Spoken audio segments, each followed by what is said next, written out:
Саламатсыздар ма, қалайсыздар? Бүгін балаларымның сүйікті таңғасын дайындаймын, яғни күріштен ботқа дайындайтын боламын. Бұл ботқа тез әрі жеңіл, өте тойымды таңғас болып есептелінеді. Менің рецептімен жасап көріңіздер. Ең алдымен менің каналыма тіркеліңіздер, ұнаса комментария қалдырыңыздар және де қоңыраушаны баса кетіңіздер. Сіздердің әрбір қолдауларыңыз мен үшін маңызды. Сіздермен болған мен Гүлжанар. Алдымен қазанымызға тазартылған күрішті саламын.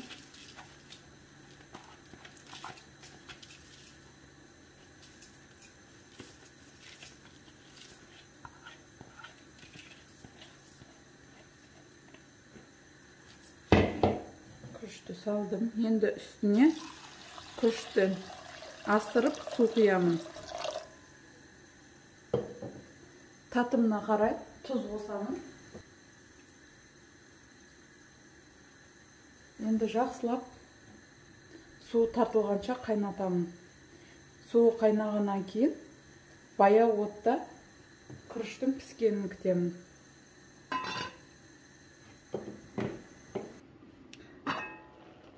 Күрішіміз пісуге жақын қалды. Енді үстіне сүт құямын. Сүтті де тағы күріштен асырып құю керек.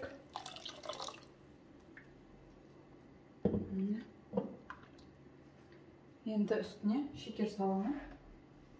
Өздеріңіздің қалауларыңыз бойынша қосасыздар.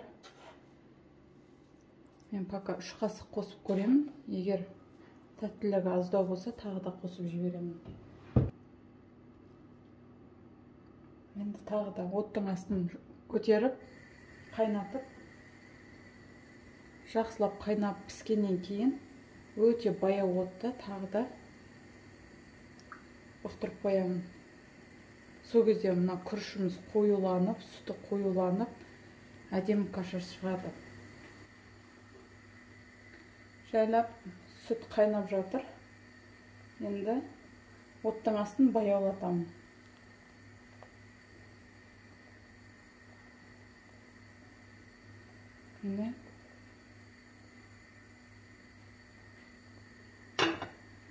Және де мен қолдың сармайын алдым.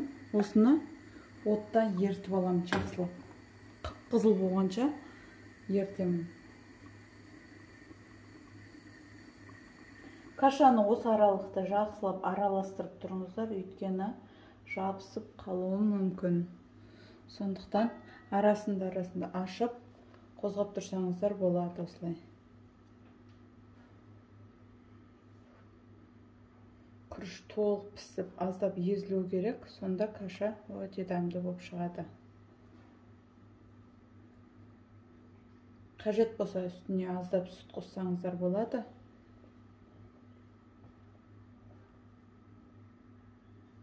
Осылай арасында қозғап тұрыңыздар. Каша дайын болды.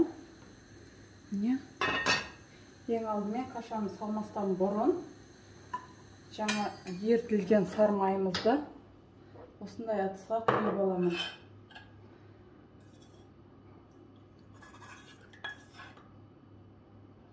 Осылай ыдысқа құйып алдым.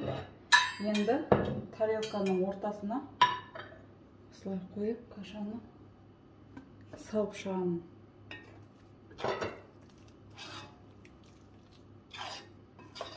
Каша өте қою болып, әдемі болып шықты.